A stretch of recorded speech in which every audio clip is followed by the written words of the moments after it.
Be Strongcast, o seu podcast em tecnologia da informação. Um oferecimento Strong Security Brasil. Be Strong, Be Secure.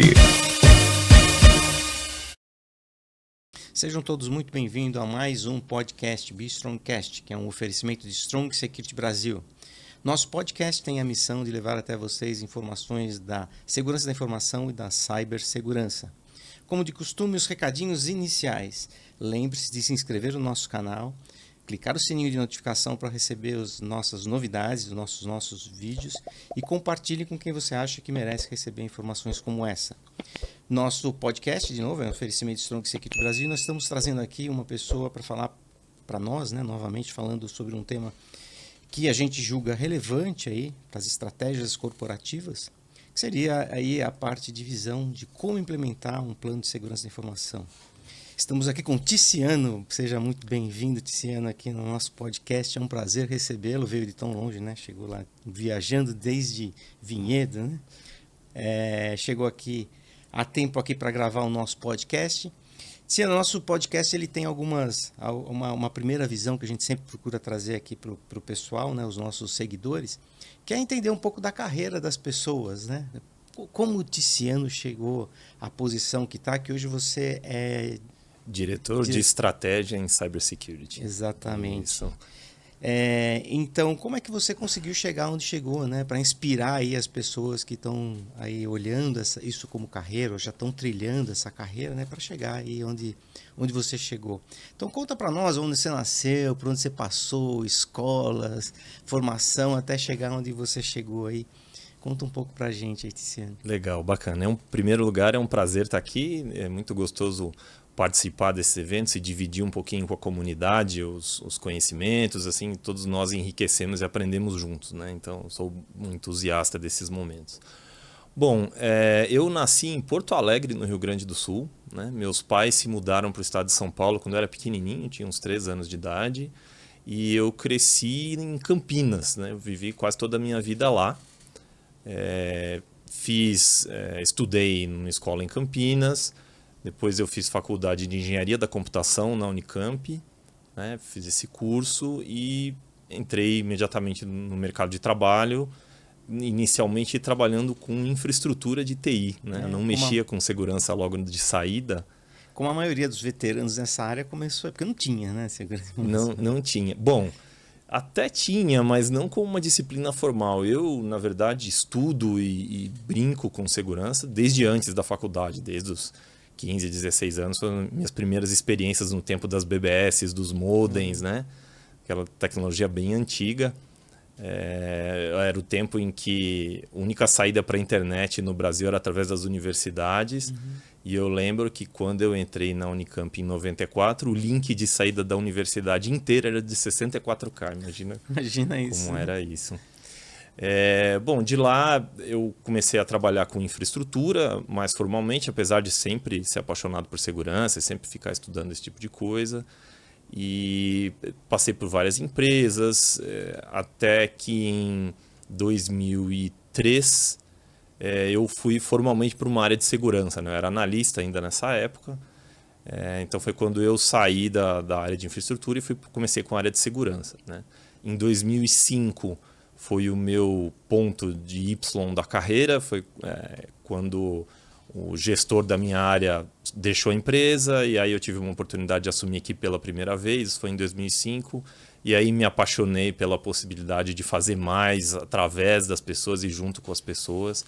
E aí fui desenvolvendo essa posição de liderança em segurança, né? E assim, o meu objetivo estratégico de carreira sempre foi...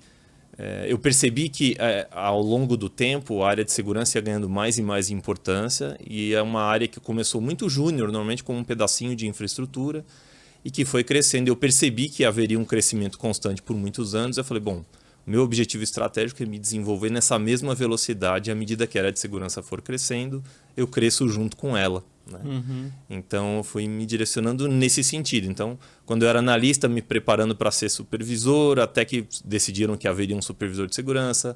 E aí, quando eu fui supervisor, me preparando para ser um coordenador de segurança, até que as empresas começaram a ter coordenadores de segurança. E assim, gerente sênior em diante, até hoje o ponto em que as áreas de segurança são diretorias, né?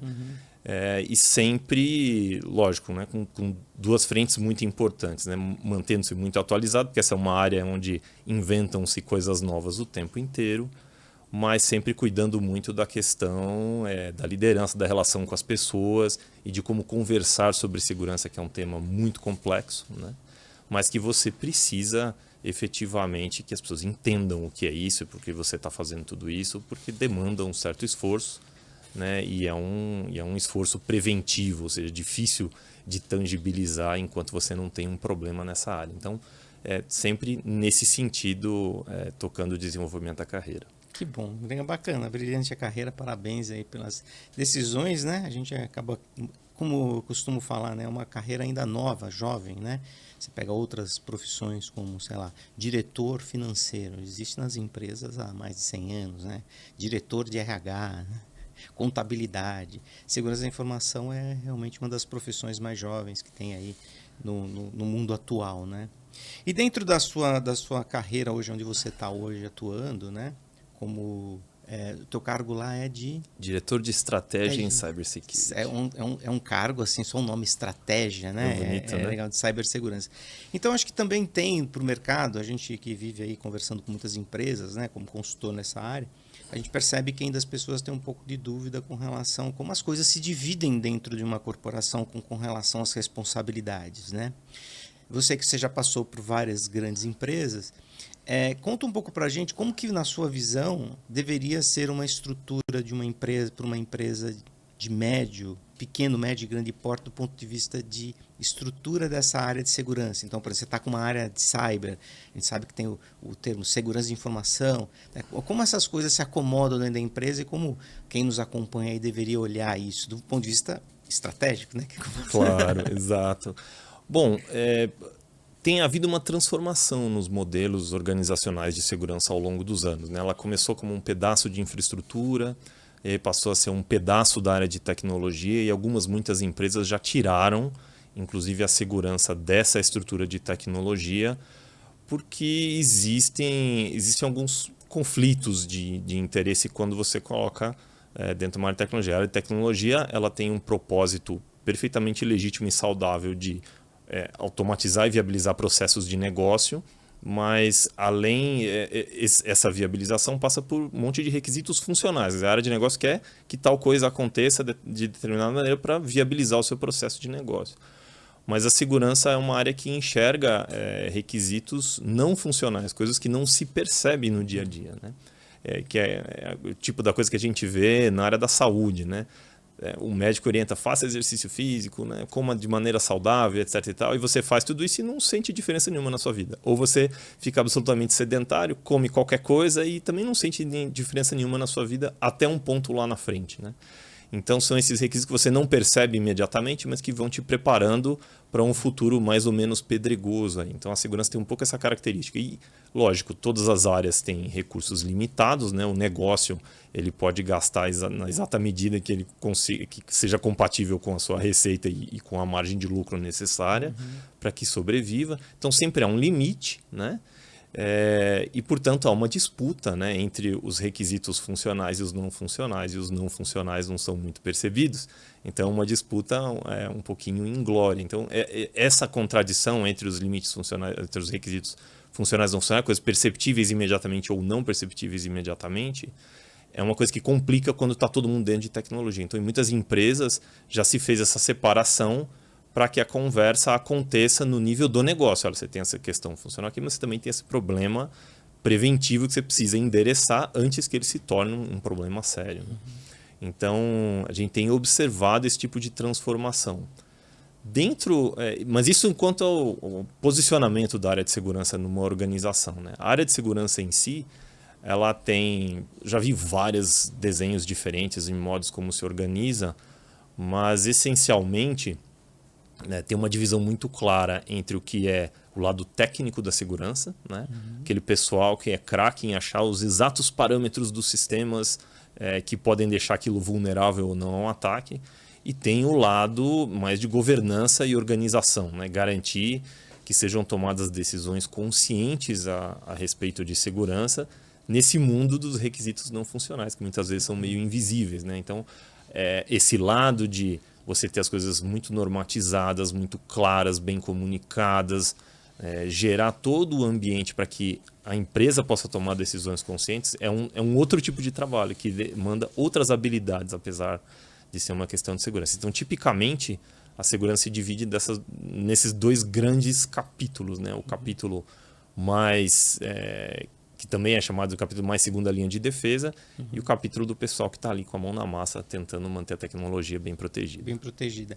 E existem hoje empresas que ainda estão lá no módulo, na forma 1.0 da segurança, onde você tem lá, às vezes, a mesma pessoa fazendo essa parte mais estratégica, é a mesma pessoa que está lá fazendo a configuração técnica do firewall e tudo mais, né? Quer dizer, não tem o tamanho suficiente para poder chegar nesse nível. Acredito que você já tenha passado por isso também na tua carreira.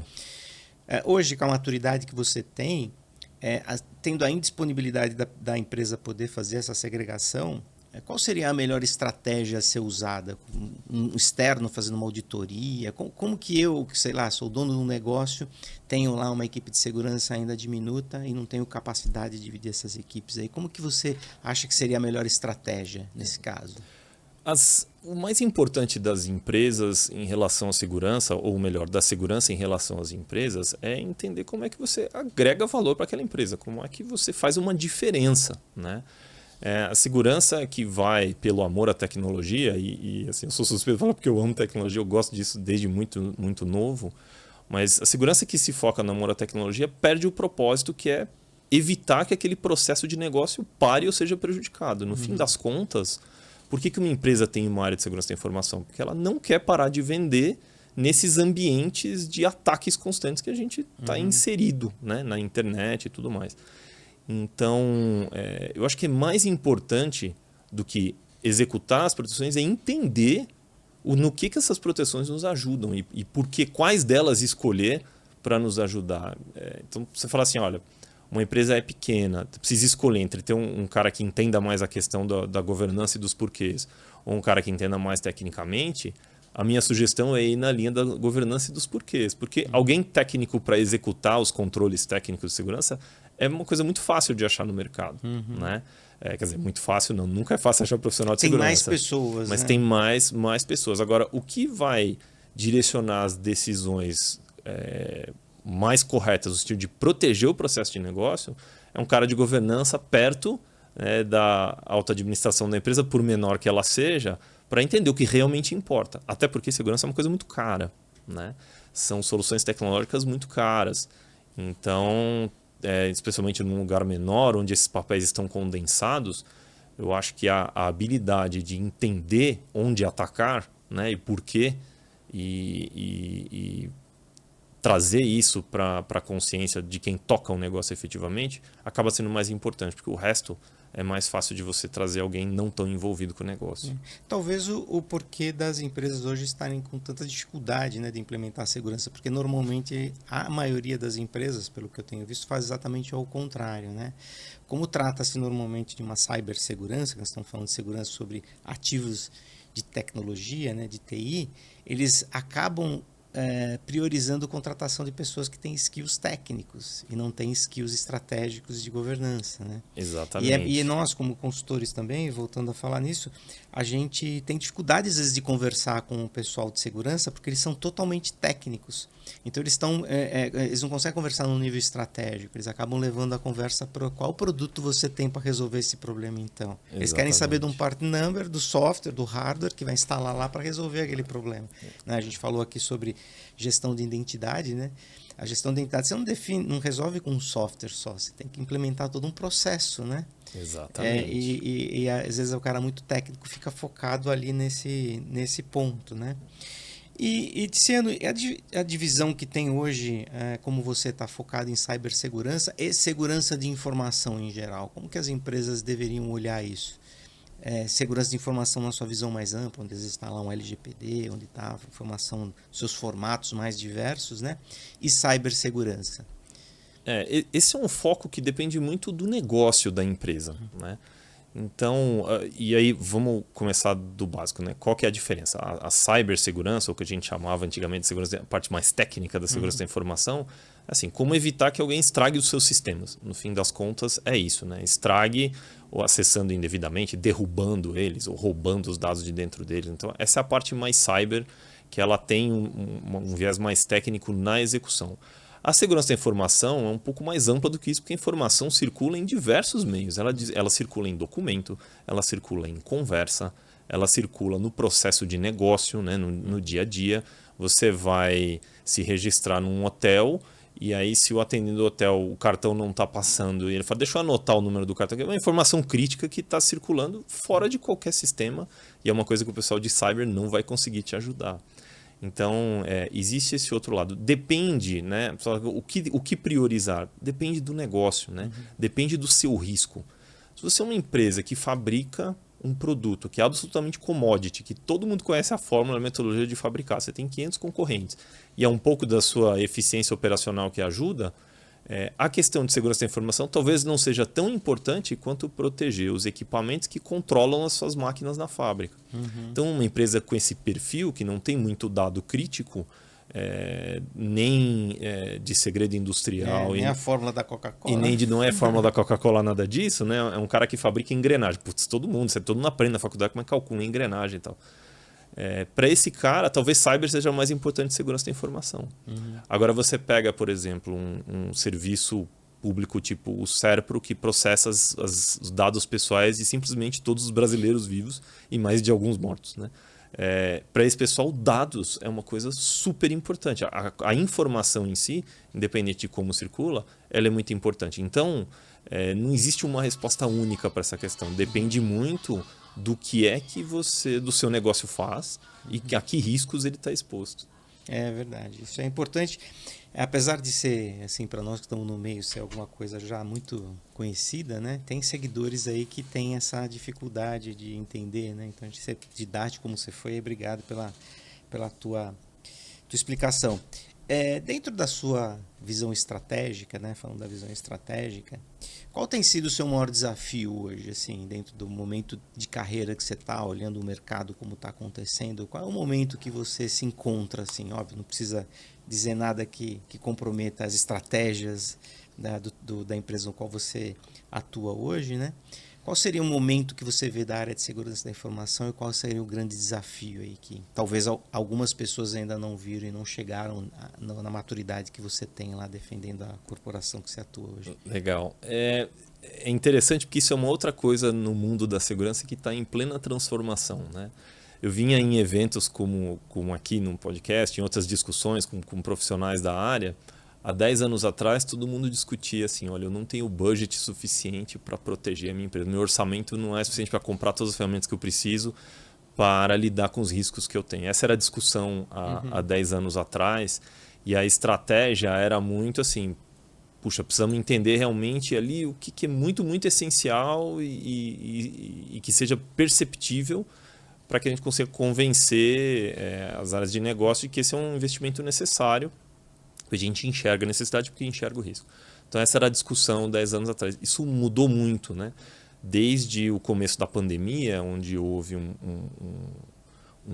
né? E a informação de inteligência que a gente recebe por aí, houve muito investimento no crime cibernético, né? Daí ele ter crescido numa rampa, né? No começo de 2020 e ficou lá em cima até hoje, né? O nível de risco e de animosidade no espaço cibernético é muito grande hoje em dia, um processo que começou naquela época. Isso gerou uma quantidade de ataques com sucesso publicamente conhecidos muito grande no mercado. Então todas as empresas viram, se não a si mesmas, concorrentes, parceiros próximos, saindo fora do ar por causa de ransomware, de ataques desse tipo, né? E isso trouxe um alerta para os executivos e decisores de negócio de que putz, a gente precisa investir nisso, não porque é mais bonito a tecnologia quando está segura, mas porque assim, o sujeito ficou 3 semanas sem ganhar dinheiro por causa de uma brincadeira dessa. Então, assim, quanto custa 3 semanas sem ganhar dinheiro? Eu acho que se eu investir 1/4 disso em segurança, eu vou sair ganhando, né? No lucro aqui vale a pena. Então, houve esse movimento. E aí é interessante porque A segurança ela tem um papel de revelar um problema que ninguém sabe que está lá, né? Então, você tem um ambiente tecnológico e tem um monte de riscos de segurança que as pessoas não sabem porque é um conhecimento muito específico, né? Olhar para um ambiente e dizer, ó, aqui, esse ponto aqui, precisa de um cuidado melhor, porque é aqui que pode começar um incidente desse que vai paralisar seu negócio. Mas ela, ao mesmo tempo, ela não é responsável por efetivamente consertar tudo, porque a gente está falando de uma infraestrutura de TI grande. Então, a segurança, ela revela um backlog que está escondido da área de tecnologia, tanto desenvolvimento como infraestrutura, às vezes até governança, que precisa ser endereçado. E as áreas de segurança ganharam bastante budget desde 2020, né? Você escuta muita história de, nossa, meu orçamento é 5 vezes o que era em 2019. Você vê muita gente comentando isso. Mas hoje o limitante, o grande desafio estratégico é escolher o que é prioritário, não que você não tem dinheiro para comprar o resto, mas porque a empresa não consegue absorver tanta mudança de uma vez só. Então, hoje esse é o grande desafio. Então, você tem lá 20 projetos para fazer em segurança, porque você sabe exatamente que aqueles 20 riscos estão todos ali mais ou menos na boca do gol. Só que se você iniciar 20 projetos grandes de transformação na estrutura tecnológica de uma vez só, a TI não absorve, o negócio não absorve as mudanças de processo que você precisa fazer, ninguém consegue absorver aquilo. Então hoje o limitante é o quanto a empresa consegue absorver daquelas necessidades reveladas que precisam ser tratadas. Então a estratégia acaba cumprindo um papel de falar assim, bom, dentro do nosso contexto, dentro da transformação que o negócio está vivendo no momento, em função do mercado, em função de N fatores, e do ponto em que a área de tecnologia está, o que é possível de absorver? O que é possível, o que a gente pode apontar que a empresa consiga reagir e efetivamente mitigar aqueles riscos, né, que a gente está encontrando. Né? Se você trouxer tudo que você sabe e vê de uma vez só, lógico, consciência você precisa dar para o nível executivo de qual que é seu cenário. Mas se você iniciar frentes de tratamento de tudo, a empresa não consegue absorver. Esse é o grande desafio. Você tinha comentado comigo isso. E assim, existem algumas teorias sobre a abordagem nesse sentido, né? Que seria, vamos implementar aquilo que é mais fácil, mais rápido. Então eu consigo viabilizar esses projetos aqui mais rápido. Ou eu faço aquilo que é mais crítico. Né? Eu consigo correr mais, mas eu talvez não ataque aquilo que seja mais crítico. Ou eu começo, mesmo sendo complicado o projeto, eu começo por aquele que é mais crítico. Eu lembro, a gente estava falando de formação e tal, eu lembro do meu MBA que um professor, há muitos anos atrás, 2006, ele falou assim, quando a gente vai começar do zero, né, vai plantar para comer e está com fome, você precisa plantar duas coisas, você precisa plantar alface para comer no mês que vem e precisa plantar maçã para comer daqui a 4 anos. Né? Então, precisa ter as duas coisas. Você precisa plantar alface, precisa plantar maçã. O que eu quero dizer com isso? Tem os quick wins, coisas que melhoram a sua situação, mas às vezes não muito, mas que são rápidos, né? Você gera um resultado rápido. E também tem aqueles projetos complexos que você vai levar alguns anos para gerar resultado. Eu estou num programa de unificação de gestão de identidade nesse momento que está previsto para rodar 2, 3 anos, que é o natural de programa desse tipo. E você precisa olhar as duas coisas. Complexidade e mitigação de riscos são duas dimensões diferentes. Então, tem 4 pontos aí. Então, tem as coisas que mitigam bastante risco e são muito fáceis. Essa é batata, é onde você tem que começar. Né? São os quick wins. Tem as coisas que são muito fáceis, mas que não mitigam tanto risco assim. Elas estão praticamente empatadas com as coisas que são muito complicadas e mitigam bastante risco. Porque geram muito resultado, mas também dão muito trabalho e vão demorar para aparecer.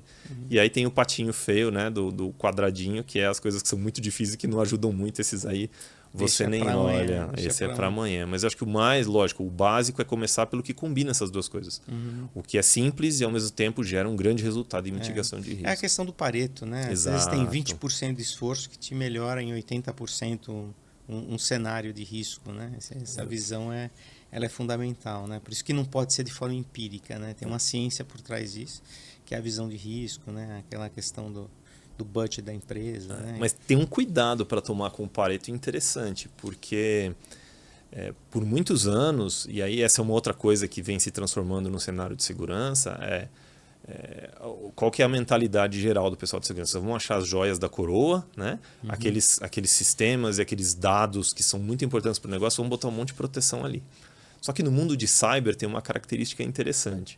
Os ataques nunca começam nas joias da coroa. Sim, Os ataques começam naquele servidor de desenvolvimento que foi descontinuado e que esqueceram de desligar e que está lá largado, tem criticidade zero para o negócio, portanto, pouquíssimo esforço de segurança.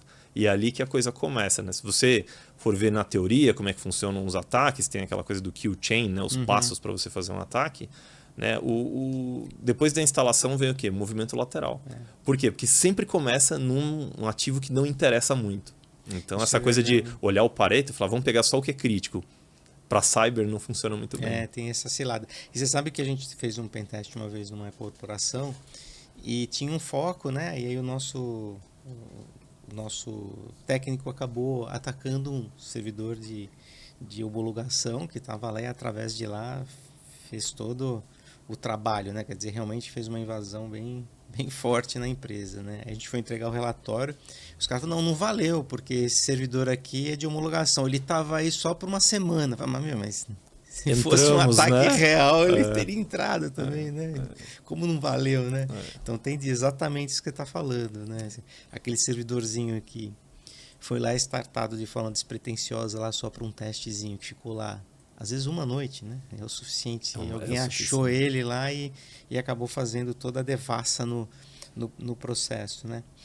E assim, dentro dos projetos prioritários de uma corporação, essa é uma pergunta que a gente procura fazer para todo executivo que vem aqui, né? E sempre a gente sabe que as empresas de médio e grande porte já estão numa fase bastante avançada, quer dizer, aquela parte básica já foi feita, né?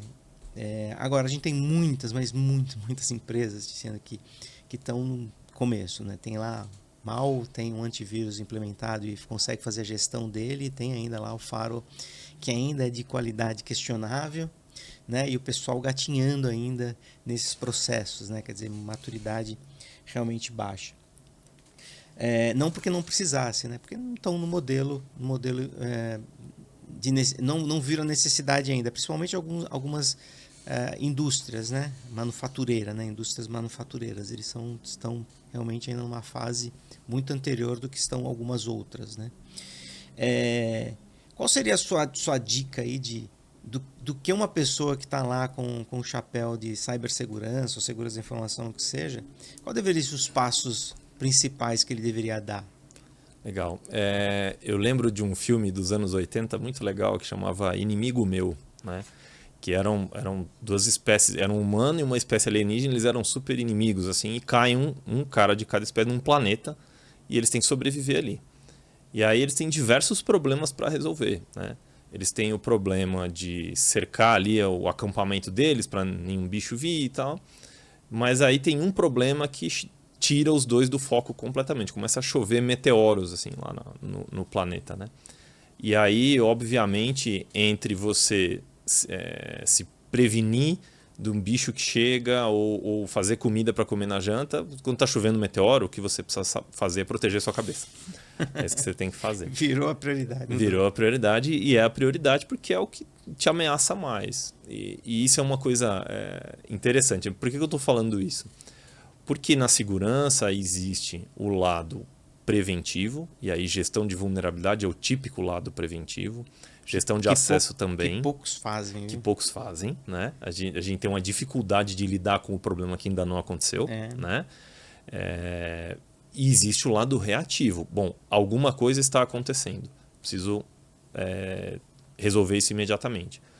A gente, lógico, todo mundo, a maioria das pessoas foi educada a priorizar o preventivo, porque é mais barato, porque evita os problemas do futuro, etc e tal. Mas numa situação onde você está com muita coisa de segurança para fazer, detecção de incidentes e resposta a incidente acaba gerando mais resultado para mitigar risco do que efetivamente ser absolutamente preventivo, né? Na hora que você está ali. Então é igual a chuva de meteoro, né? A cerca contra um bicho que pode vir é preventivo, né? Entrar na caverna para se proteger da chuva de meteoro é reativo, é uma coisa.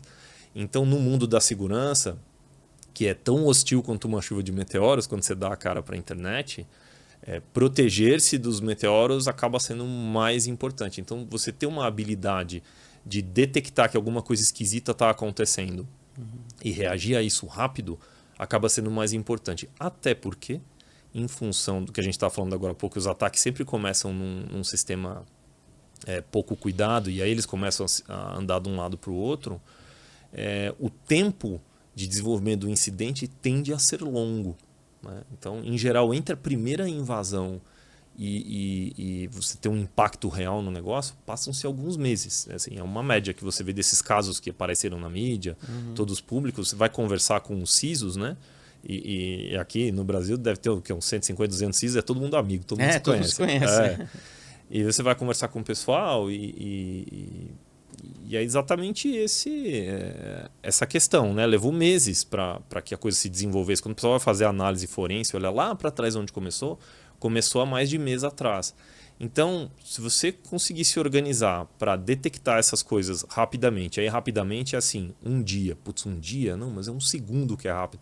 Não, mas para um processo desse, se você conseguir detectar isso num tempo, assim, uma questão de horas ou dias, e reagir e estancar o problema rapidamente, você vai para um patamar de tranquilidade para um negócio muito maior que te dá oxigênio para respirar e conseguir trabalhar no preventivo também. Sabe que isso é uma grande verdade? Você é a primeira pessoa que aborda o tema dessa forma aqui, tá? De colocar a parte de monitoramento como prioritário para empresas que ainda têm a pouca maturidade. E faz todo sentido o que você está falando, porque a gente tem serviços de SOC lá na Strong, né? E você sabe que um dos maiores benefícios que eu vejo do nosso trabalho nas empresas é o SOC apoiando no hardening. Porque você começa a achar servidores que estão falando numa porta tal com lugar tal que não deveria. E você fala, dá uma olhada nisso aí que está parecendo estranho. Ele vai, realmente está errado, vai lá e fecha. E depois de um certo tempo, você percebe que você acabou fazendo um hardening no ambiente do cliente. Quer dizer, você não teve tanto incidente assim acontecendo, mas aqueles movimentos que estavam acontecendo dentro do ambiente dele que não deveriam pela própria arquitetura ou definição funcional dos ativos, acaba sendo um hardening. Então eu percebi muito isso na experiência, de que acontece isso como resultado de um monitoramento bem feito. Essa é a pura verdade. E o pessoal fala muito da evolução, né, da gestão de vulnerabilidade, para não olhar só a natureza da vulnerabilidade em si. Eu falo, estou há 20 anos na área de segurança. Eu não sei você, mas eu nunca vi um relatório de vulnerabilidade verde. Não existe. Toda a minha vida, eu nunca vi. Mas tem um ponto assim, daquelas 5.000 vulnerabilidades que você encontra num ambiente, qual que é a tendência natural? É pensar na natureza da vulnerabilidade e dizer, vou mitigar todas as críticas. Mas às vezes tem uma média que tem um exploit público na internet que está sendo usada pra caramba. Você vê no monitoramento ela sendo usada o tempo inteiro. Ela é mais prioritária que uma crítica que é tão difícil de explorar que o pessoal não está tentando. Né? Então, levar em consideração informação de inteligência, quer dizer, o que está sendo atacado, e levar em consideração monitoramento, quer dizer, o que efetivamente está batendo aqui na minha rede, ajuda muito a priorizar o trabalho preventivo, porque ele se apresenta num volume intratável, né, para o dia a dia que a gente tem. Nesse contexto, que é monitorar, responder e fazer tudo que a gente tem que fazer, a gente chega num ponto crucial aí, né, que é as pessoas. Né? A gente precisa de gente para poder executar esse trabalho. A gente sabe do apagão que existe de mão de obra na área de segurança de informação, né? Tanto para as pequenas, médias e grandes empresas está tendo esse tipo de apagão, né? Como é que você vem enfrentando esse desafio aí dentro das suas equipes? Aí? Como que está sendo isso aí? Esse é um ponto muito interessante. Você vê acontecendo no mercado uma disputa de salário, né? Não, eu pago mais, vou trazer o pessoal para cá, vou tentar atrair de outras maneiras. Tá cheio de Neymar aí, né? Tá cheio, né? cheio de Neymar ganhando 1 milhão por dia. Tem bastante, mas isso é um pouco infrutífero e improdutivo. Sempre vai ter uma empresa que tem mais grana e que vai acabar levando os seus profissionais. Né? A gente enfrenta isso por dois lados. Um lado é tentar produzir um bom ambiente de trabalho, né? Um lugar amistoso, cooperativo, onde a gente possa se sentir bem gerando valor para a empresa, sabe? E deixar muito claro o que a gente está protegendo, o que a gente está salvando e qual que é o propósito do nosso trabalho. Então, esse é o aspecto humano que ajuda um pouco na questão da retenção. A outra coisa que nós temos investido é nos programas de aprendizagem e treinamento, né? Pegar trainee mesmo, gente nova, aprendiz, estagiário, em vários países, inclusive, né? E a gente vocês estão com experiência em outros países? Estamos com experiência em outros países. A gente trabalha com um programa de aprendizes na Inglaterra, que é bem legal. E é engraçado que lá não tem aquela profusão de gente nova saindo de faculdade igual tem aqui no Brasil.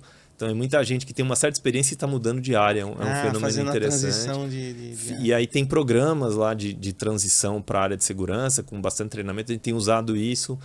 Estamos abrindo aqui no Brasil também. Então, pegar o pessoal de base é uma coisa que ajuda muito, tem ajudado muito nessa coisa. Porque entrar numa disputa por salário e benefícios e tal é um negócio sem fim, né? Não tem fim. Então a gente tem tentado usar a educação e ter uma vida profissional mais agradável, mais palatável para as pessoas, que são os dois pontos que têm nos ajudado nisso. Você sabe que a gente teve aqui um podcast, se eu não me engano foi o nosso primeiro, que a gente falou sobre carreira de segurança da informação, e uma das coisas que a gente trouxe aqui como um dado foi que do programa que a IBM fazia, ou está fazendo ainda, não sei, de trazer o pessoal que está dentro da área de TI, né, criando propostas dentro das empresas para as pessoas migrarem para a área de segurança da informação. Então tem muita gente lá que está lá na área de TI, né, trabalhando em vários segmentos da área de TI,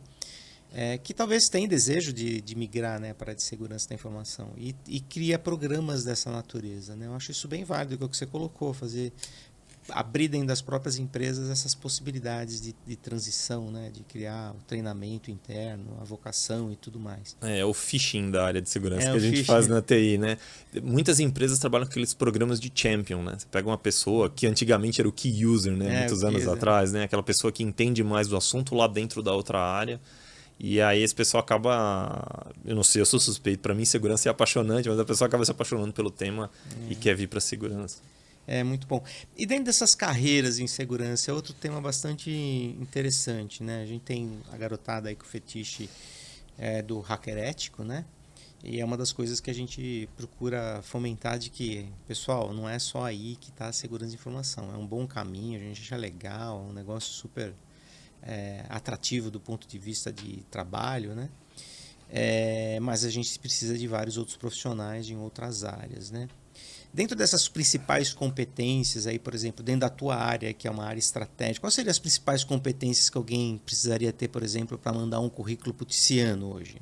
Quais são essas competências que você acha crucial? Legal. Tem algumas coisas, né?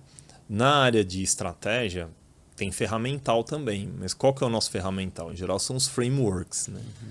NIST, ISO e tal. E isso é interessante, que assim, o framework não te protege de nada, ele só é uma maneira de te ajudar a organizar as ideias e separar exatamente tudo que você tem que fazer, né? E uma vez separado, você começar a medir os pedacinhos e entender o que é prioritário, né? Então entender de frameworks é uma coisa que é importante. Importantíssimo também, e é engraçado isso, né? Porque é totalmente contraditório com o que a gente pensa de segurança, é você conseguir conversar com as pessoas, né? Conseguir ser didático, explicar, traduzir esse mundo da segurança que é tão hermético, né, para quem não é de tecnologia, para uma coisa que uma pessoa de negócio consiga entender. O meu time, ele está sempre conversando com o pessoal de negócio. Precisa entender aqui qual que é seu nível de dependência desse determinado aspecto desses ativos aqui. Seu negócio funciona como nesse sentido? Porque eu tenho um problema aqui que pode te prejudicar no seu trabalho. Então, tem que ser uma pessoa que consiga relacionar, né, todos aqueles aspectos de segurança com o que realmente importa para quem vai tomar a decisão, que é como é que ele continua vendendo, entregando, faturando e etc. E tal. Então é um pouco desse papel de conversar, de explicar, de traduzir muitas vezes, né? Porque segurança é um troço complicado, tenho bastante consciência disso, e ao mesmo tempo entender, traduzir na ida, né, as questões de segurança para o pessoal de negócio que você está ajudando a se proteger e traduzir na volta, né? Então pegar tudo esse input que vem e encaixar aquilo num framework e falar assim, diante de tudo isso que eu escutei, que não foi nada técnico, olha só, esse pilar técnico aqui é mais importante para a gente. Então, é muito um trabalho de ouvir, entender, compreender, conectar ideias, né? Acaba para a área de estratégia acaba sendo mais importante. Quer dizer, o soft skill aí de comunicação é um fator predominante aí dentro das suas visões estratégicas. Eu diria que no meu desenvolvimento pessoal é o que eu mais estudo, é o que eu mais me preocupo, né? Como é que eu explico para um executivo, para um membro de conselho, um que é problema ranço, desse. Exato. O cara vai te perguntar, o que é esse negócio de tal de ranço? Que diabo é isso, né? Então, como é que você traduz isso para uma coisa inteligível, para a pessoa entenda a gravidade do problema, né? Então, assim, isso para mim é o fator mais crítico nos níveis de liderança, de segurança, é o ponto mais crítico, é comunicar. Sabe que eu tive um desafio uma vez, né? Que eu fui convidado para participar de uma reunião de conselho, né, de uma empresa. Às vezes eu participo, né? Aí cheguei na reunião de conselho, né? Foi a primeira reunião. E aí o conselho, tinha lá o presidente do conselho, ele chegou e... esse é o consultor, tal, não sei o quê. Aí ele chegou e perguntou para mim assim, me fala, nós estamos seguros? Essa pergunta é ótima, né? Pô, como é que você responde? Não dá para responder a pergunta fechada sim ou não, né? Tem todo um critério de apresentação. Quer dizer, você vê, os executivos que estão lá tomando decisão de negócio não sabem nem perguntar, eles não sabem. Se você não souber responder, né? Depende o que é que você está considerando como seguro, né? Você está falando do que exatamente, né? Precisa entender, você precisa abrir uma conversa primeiro para você entender o que aquela pessoa está te perguntando, né? Porque se eu respondo sim ou não, né? A resposta que ele queria ouvir é sim, né? É lógico. Eu investi tantos milhões aí nisso, eu quero saber se sim ou não. Aí você começa a organizar essa conversa. É muito importante isso que você colocou mesmo, Tiziano. E é o que a gente vem escutando aí do pessoal que está na posição de CISO ou líderes de segurança, cibersegurança, vem trazendo aqui para a gente nos podcasts. Quer dizer, que a dificuldade da conversa com o board, ela é o maior desafio para a gente conseguir implementar os processos de segurança e ter isso funcionando de uma forma orgânica, né? Que é a governança em tudo isso, né? Muito bom. Levando o assunto mais para o lado estratégico, assim, futuro, né? O que você espera do futuro aí da segurança da informação, assim? Qual a tua visão de futuro sobre tanto a profissão quanto o que pode acontecer de ameaças, de coisas? Para onde você acha que vai? Inteligência artificial é um negócio que vai zoar o barraco nosso, vai nos ajudar? Qual que é as previsões que você está fazendo de futuro, né? Não querendo te chamar de mãe de Ná, mas não, claro. A gente fica imaginando, prevendo o futuro, que é também uma visão estratégica. Né? O que eu vejo do futuro, bom, falando um pouquinho do presente, né? Em que ponto nós estamos? A gente está num ponto onde o que a gente chamava de perímetro, né, das empresas acabou. Então, esse é o nosso ponto. Hoje são várias nuvens e várias pessoas trocando dados por aí. Não tem mais aquela coisa, estou numa rede segura ou estou numa rede insegura. Isso morreu completamente, né? Então, a gente está num ponto em que a informação e o acesso granular à informação acaba sendo mais importante do que colocar todo mundo atrás de um muro bem alto ou uma cerca bem fechada, né? E eu acho que isso deve se intensificar, né? Se intensificar porque a tecnologia vem tornando isso cada vez mais possível, né? Então, a tecnologia vem tornando possível você estar em outros lugares, você acessar grandes volumes de dados de casa, né? Há 10 anos atrás, ninguém tinha link para fazer isso, né? Para trabalhar como se você estivesse no escritório. A grande graça de estar no escritório é que você estava numa rede rápida bem perto dos seus servidores, né? Falando 10 anos atrás. Hoje em dia, a tecnologia evoluiu para um ponto em que todo mundo tem um link grande em casa, né? O pessoal do mundo corporativo tem um link grande em casa. E os dados estão na nuvem, os sistemas estão na nuvem, muitos deles, outros no seu data center. Mas essa coisa da desconexão das pessoas com a rede corporativa, eu acho que é um processo que vai continuar evoluindo, né? Então, mais e mais, não vai ter rede do escritório. A rede do escritório, o escritório onde você vai, quando vai, né? Ele é só um ponto de acesso à internet. No fim das contas, como hoje é a Strong. A Strong hoje é isso. Tem 3 links de internet, só, mais nada. Exatamente, pois é. E os seus sistemas e os seus dados estão em algum outro lugar. Em algum lugar, né? Exatamente. Por quê? Porque esse conceito de rede, como um fator de segurança ou não existe mais muito, né? E isso é possível por conta da evolução tecnológica e demanda uma evolução da segurança que também só é possível por conta da evolução tecnológica, porque você cercar uma casa com um muro alto, né, tudo bem, é um pouco mais fácil do que você trancar cada porta e cada janela, principalmente se é uma casa grande com muitas e muitas portas e muitas janelas.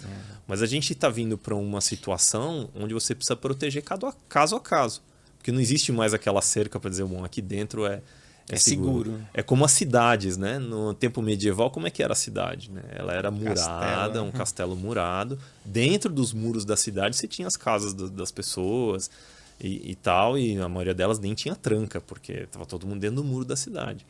Hoje as cidades são modernas, elas são abertas, então você precisa trancar casa a casa. Cada um precisa trancar o seu portão e a sua casa, porque a entrada na cidade é livre. Então, isso vai acontecer com a segurança também. Então, mais e mais, nós vamos ter que trancar, cuidar, monitorar pedacinho a pedacinho dos pontos de entrada e saída de dados, né? E aí o mundo cyber, né? Porque não tem mais um portão geral para a gente fechar. Uma bela comparativa. E a inteligência artificial, o que você vê de futuro aí? Então, inteligência artificial virou um buzzword. Buzzword, né? mais um. Virou uma moda danada e tal. A inteligência artificial, e eu já estudei um pouco isso daí, ela assim, a inteligência artificial ela combina dois aspectos. O aspecto de você olhar os dados em vez de olhar a lógica. Então isso é muito parte da inteligência artificial, né? O pessoal fala de machine learning, né? Do aprendizado de máquina, mas nada mais é do que você mudar o jeito como o sistema se comporta dependendo de como são os dados, de como é a realidade, né? Que é muito do que a gente faz, a gente se adapta, né? No dia a dia à realidade que está à nossa volta. Então é um sistema que não tem um comportamento fixo, né, no código, mas um comportamento que muda de acordo com os dados. Não segue um algoritmo, né, como normalmente fazia. Exato. Né? Ou o algoritmo se modifica, né, dependendo dos dados com os quais ele aprende. Então a inteligência artificial, no fundo, é muito isso. Né? Não é o Johnny 5 que a gente via né, no filme da Sessão da Tarde há 20 anos atrás, né, que tem sentimentos, cria um amigo, fica triste e tal. Né? A inteligência artificial, no fundo, é isso. Então ela tem capacidades de nos ajudar, né? E também gerar uma série de riscos. Então ela acaba sendo um jogador nessa coisa da segurança, né? A gente estava falando agora há pouco que existe uma prioridade, na minha visão, para monitorar e detectar, né? Entender o que é um tráfego esquisito no meio de um tráfego gigantesco, né? Normal. Inteligência artificial ajuda muito isso, porque ela consegue identificar o que é esquisito, não baseado num algoritmo, mas no que ela vê no dia a dia. Né? No que o behavior, o famoso UBA, né? Exatamente. Começou com UBA, há uns 5, 6 anos atrás, falava muito de UBA, né? Mas hoje em dia a capacidade de adaptar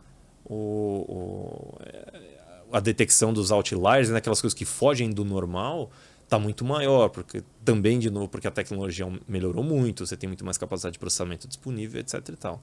Então a IA ajuda bastante nesse sentido, de estatisticamente e de maneira adaptativa, você entender o que é estranho no seu universo de tráfego. Então tem essa ajuda. Mas a IA, ao mesmo tempo, consegue fazer a mesma coisa em relação às defesas. Então ela consegue entender o comportamento das suas ferramentas de defesa e se ela tiver dados suficientes, ela consegue aprender como é que sai pela lateral dessas coisas. Então IA tem os dois lados, né? Ela é usada para detectar e fugir de padrões, né? E tanto para a defesa quanto para o ataque. Então ela tem esse potencial também. Quando você falou das casinhas lá, né? Me ocorreu uma pergunta agora sobre isso. Tá tendo também um outro buzzword aí, falando em buzzword, que é o Zero Trust. É um dos caminhos que você está olhando como saída desse cuidar das casinhas? Na verdade, essa coisa de trancar a casa porta a porta, né, em vez de trancar o muro, é muito o que é o Zero Trust, né, que o pessoal comenta. Então, no fim, por que é Zero Trust? Né? Porque eu não confio na rede. Eu não confio na rede que eu estou. Eu não confio no data center que eu estou. Eu não confio em nada que não seja. Eu sei exatamente quem é essa pessoa, eu sei exatamente o que ela precisa fazer e eu vou dar exatamente aquilo que ela precisa para trabalhar e só. Né? Então, o Zero Trust é isso, de não confiar nesses pressupostos antigos da rede segura, né, da origem segura. Se o tráfego vem do país tal, é necessariamente arriscado e desse outro aqui não, é tranquilo. Não é verdade. Então, o Zero Trust vem muito disso. E ele é uma resposta a essa coisa de você estar num mundo muito granularizado e variado. Então são N usuários com N sistemas em N infraestruturas, a da Amazon, a da Microsoft, espalhadas pelas nuvens por aí, a Oracle e tal, Google. E aí olhar de maneira granular, né, que recursos cada um tem acesso, é a essência do Zero Trust, né? Então, ele é sim uma resposta à morte do perímetro, na minha opinião, que é muito complexa, porque, imagina, antigamente você via lá a TI montar uma baita governança para ver quem vai ter acesso a VPN, quem não vai ter, quem que vai conseguir de casa entrar na rede da empresa ou não. Putz, nós estamos falando de um ponto de entrada, né? Agora, pensando numa empresa grande que tem 2.000 aplicações diferentes, você não vai olhar quem entra na rede ou não, você vai olhar quem entra em cada aplicação ou não, no nível da rede, não é nem no nível da aplicação em si. Então, isso demanda a capacidade de automação, um monte de outras capacidades para você cuidar da granularidade de acesso. E o Zero Trust, no fundo, é isso. Né? É uma boa gestão de identidade, é essencial, preciso saber quem é quem, básico, né? Se eu vou fazer um controle tão granular assim. Então, uma questão de autenticação forte, né? Eu tenho que ter muita certeza que você é você quando mesmo, você está entrando. Porque você está remoto. Exatamente. Você está no sistema vindo de uma rede que eu não sei qual é, de um país que eu não sei qual é. Eu preciso saber que você é você com muita certeza. Então, a autenticação como uma coisa muito forte, né? A gestão de identidade e aí, apoiado nesses dois pilares, a granularização do controle de acesso, de rede, de aplicação, de tudo. No Zero Trust, no fim das contas, é isso. Eu sou um entusiasta desse modelo, porque eu acho que ele responde muito bem ao jeito como o ambiente está se modificando. Mas é um modelo muito complexo, que vai exigir muita energia das empresas, porque olhar essas coisas com esse nível de granularidade é bem mais difícil. E fazer a manutenção e gestão disso tudo, né? Porque é um ser vivo, né? Exatamente. Você não acabou o projeto, mas ele já está mudando, né? Porque o processo é a essência do negócio, né? Exatamente. E tem duas outras tecnologias que eu vejo, né? Que não decolaram muito assim nas empresas. Eu queria saber da tua visão. Que eu acho que não vai decolar nunca, né? Já tem outras tecnologias que estão suprindo, né? Que era o famoso PKI, né? Que é a chave pública, chave privada no processo de controle de acesso, criptografia, enfim, tudo isso. Pegou aí no certificado digital de assinatura digital, né? Que acabou usando, né? Mas as empresas, de fato, nunca conseguiram um modelo de implementar isso de forma eficiente internamente. E a outra é o DLP, que a gente percebe também que são projetos que patinam e não saem do lugar. Como é que você vê? O PKI não, que só foi um exemplo, que eu acho que isso não vai virar mesmo, não sei se você tem alguma outra visão sobre isso, mas o DLP, como é que você vê isso? Então, é um caso interessante, eu já fiz projeto de DLP muitas vezes, né? E assim, existe o que o livro diz sobre data loss, né? O que você precisa fazer? Bom, você precisa classificar, entender seus processos de negócio, ver os ativos de informação quais são, ter um inventário de informação, classificar aquilo tudo, né? Normatizar como é que você trata e aí começar a automatizar a ferramenta, né? Parametrizar a ferramenta para que ela automaticamente, vendo um tráfego, ela veja que informação é aquela, em que classificação ela cai, e como tratar? Eu não deixo sair? Não, eu peço uma autorização para sair? Eu notifico só alguém? Então, o livro diz isso.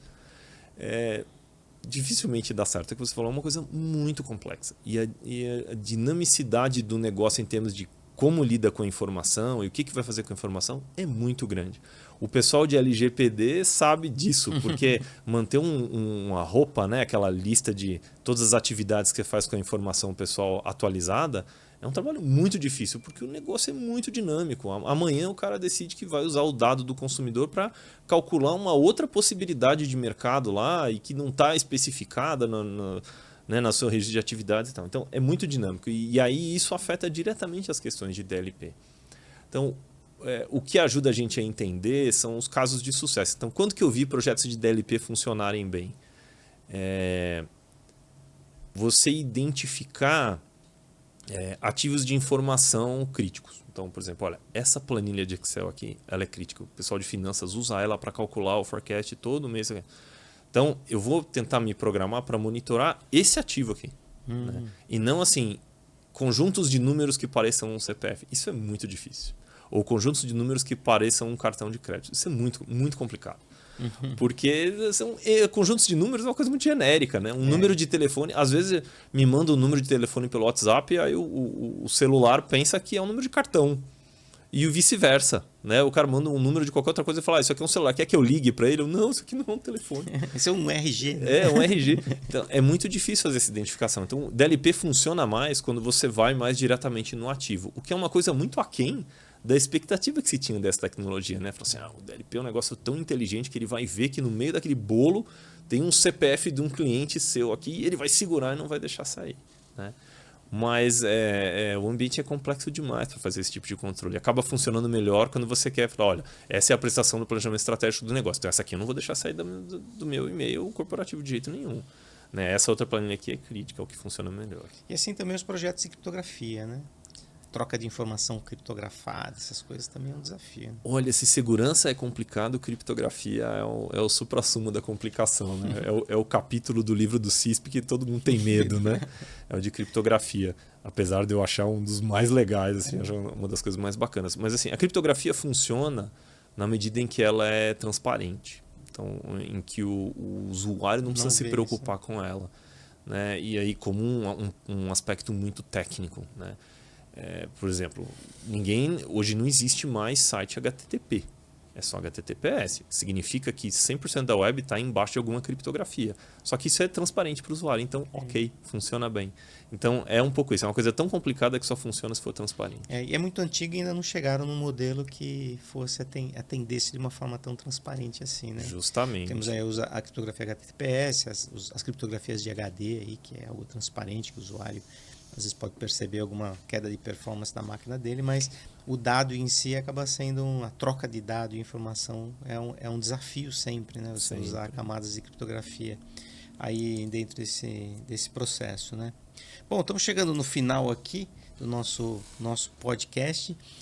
Tiziano, assim, tem algum recado final aí que você queira deixar para o pessoal aí que está num cargo ou função como você, ou começando num cargo de liderança, aí, ou está tentando liderar um processo de transformação, incluindo segurança da informação no projeto?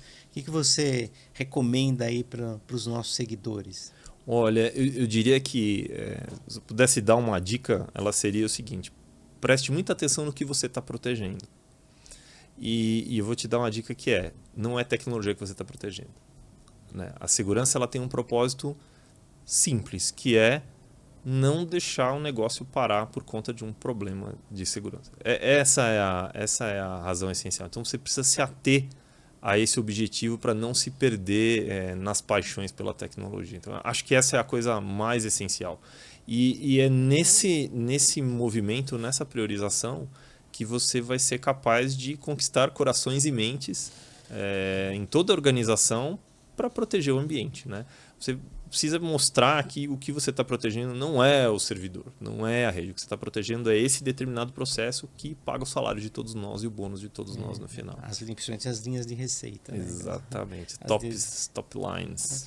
Antes de encerrar, teve uma pergunta que me surgiu agora que escapou aí ao longo da nossa conversa, que é a parte de segurança do ambiente de manufatura, né? Os famosos OTs aí. Eu sei que você está num ambiente que tem a parte de produção, né? A parte fabril. Como tem sido esse desafio? Porque é algo que também o pessoal ainda não cuidou bem, né? Disso. É uma área do cyber especialmente desafiadora, né? No sentido de que a TI que está no ambiente de fábrica é uma TI embarcada numa solução de engenharia maior, né? E que foi projetada para ser embarcada alguns anos atrás, porque os projetos na área de engenharia não mudam com a mesma velocidade com que mudam os projetos de tecnologia, né? Então, a pessoa que aprendeu a fazer cálculo estrutural de arranha-céu nos anos 90 ainda usa a mesma coisa até hoje, com software e tal, mas usa os mesmos conceitos. E no mundo de TI não é assim. Então, como a engenharia ela muda um pouco mais devagar, não é raro você ver sistema de TI muito antigo controlando um sistema fabril que ainda está perfeitamente adaptado para os seus processos de fabricação e distribuição de mercadorias. Então, essa obsolescência que é da natureza da TI embarcada em coisas de engenharia é um grande desafio, né? Outra questão importante é que a criticidade desses equipamentos é muito grande, porque ela acaba controlando o processo produtivo ali diretamente. Então, qualquer intervenção atrapalhada nesse tipo de ambiente para a sua produção imediatamente, né? E a produção do que você realmente vende. Então, é um caos, né? É um caos, é muito complicado. Então, eu vejo, né, o que o mercado tem feito, procurado contornar essas questões, isolando esses ativos. Aí criando um muro mesmo. Criando muro, mas um muro assim, tipo, a cidade não tem mais muro. Bom, mas aqui o bairro militar, talvez a gente possa botar uma cerca bem alta e cuidar dele como se fazia antigamente, porque mexer dentro é mais difícil. Então o pessoal tem feito mais muro para a área de OT. E lógico, tem outras ideias que eu tenho visto, né? Botar mais governança, tentar virtualizar as coisas para proteger por baixo da tecnologia. Tem muitas coisas nesse sentido. Mas assim, a tendência de mercado é tentar isolar, é fazer muro em torno... Até porque é uma parte da empresa que não troca tanto dado assim.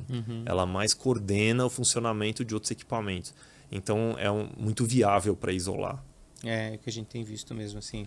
Até o próprio processo de escada, né, que o pessoal tem usado aí o conceito escada para proteger, né, que é muito usado na indústria de energia elétrica, né, essas coisas petrolífera, né, que tem esses desafios muito grandes. Legal, Ticiane, obrigado pela tua presença aí, foi um grande prazer estar aqui com você. Recadinhos finais aí, que despedir do povo aí. Muito bem, não só realmente falar da minha alegria de estar aqui interagindo com o público, isso é muito gostoso, né, de a gente estar dividindo as ideias aqui e trazer para todo mundo a mensagem de que segurança é uma coisa realmente importante, é uma coisa que protege os processos produtivos que dão sustentabilidade à nossa sociedade, né, entre outras coisas. Então a gente precisa dar a devida importância, como aprendemos a dar a proteção contra incêndio, como aprendemos a dar a proteção do patrimônio. Então, entender que hoje a nossa sociedade se apoia no mundo digital, então a proteção do mundo digital tem essa importância de ajudar a sustentar a nossa sociedade. Que bom. Obrigado, Ticiane, pela tua brilhante presença aqui. Tenho certeza que contribuiu muito com os nossos seguidores, com várias pessoas aí que nos seguem. Vai ser útil, muito útil com muita gente compartilhar esse seu conhecimento, essas suas ideias. Acho muito legal. Obrigado pela quem nos acompanha. Lembre-se sempre de compartilhar o conteúdo com quem você acha que merece receber conteúdos dessa natureza. Lembre-se de assinar o nosso canal, clicar o sininho para receber as nossas notificações e ficar atento aí aos nossos próximos episódios. Obrigado por nos seguirem. Até a próxima. Tchau, tchau. Be Strongcast, o seu podcast em tecnologia da informação. Um oferecimento Strong Security Brasil. Be Strong, Be Secure.